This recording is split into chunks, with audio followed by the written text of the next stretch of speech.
Yes, guys, and welcome to the Vida Liverpool podcast with me, Justin Hopper from Vida Liverpool magazine. And today I'm here with Mr. Daniel Davies, the founder and CEO of Rockpoint Leisure, the regeneration project here in New Brighton. So the first episode / question to you is, Dan, what was it like for you growing up in New Brighton? New Brighton. Well, I was born in '73, so I grew up sort of tail end of around the tail end of the '70s. Obviously had the winter of discontent in '79. And then the '80s, and I think the '80s as a decade was defined by a number of different segments. If you like, the start of the '80s, it was really brutal, for the whole country, and particularly in places like Merseyside. A lot of unemployment, a lot of problems with seaside towns in particular. By the mid-80s, there was a bit more of a hope, I suppose. We had, Live Aid. We had, a number of things. You had Nancy Reagan saying, just say no to drugs. You had the end of the 80s, the Berlin Wall coming down, sort of, 89. And I think we exited the 80s with quite a sort of a hopeful outlook. Of course, a few years later, we're back into the sort of cycle of things, and was, I think first Gulf War was 91, wasn't it?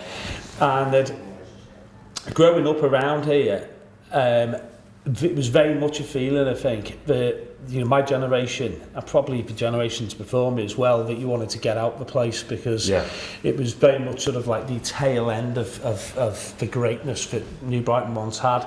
So New Brighton used to be the third largest seaside town in the country, got 2 piers, 11 theatres, largest ballroom in Europe, largest open-air swimming baths in the world, the tallest building in the UK. It had lots of reasons to visit a place like New Brighton.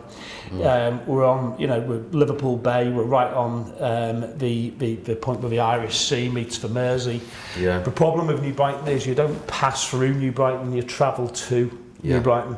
And when we had 2 piers that delivered sort of 5 million day trippers a year from Liverpool, and we also had reasons to visit, it was a very vibrant place. Once those sort of assets went, I call it like municipal vandalism, and it's decades of councils that have had no vision and no clue about what they're doing, and they very much wanted to sunset places like New Brighton. So they didn't upkeep any of the Victorian infrastructure, and our generation just found themselves in really, becoming a sort of a ruins of a once great place. So if you went to university, you then generally never came back.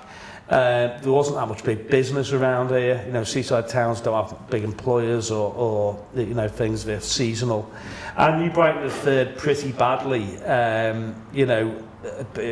with all the seaside towns. A lot of the northern seaside towns fared a lot worse than the ones like Bournemouth, Brighton and places like that, because of the proximity to London and wealth down there. So it was a case growing up around here. Most people wanted to get the hell out of here. Got you.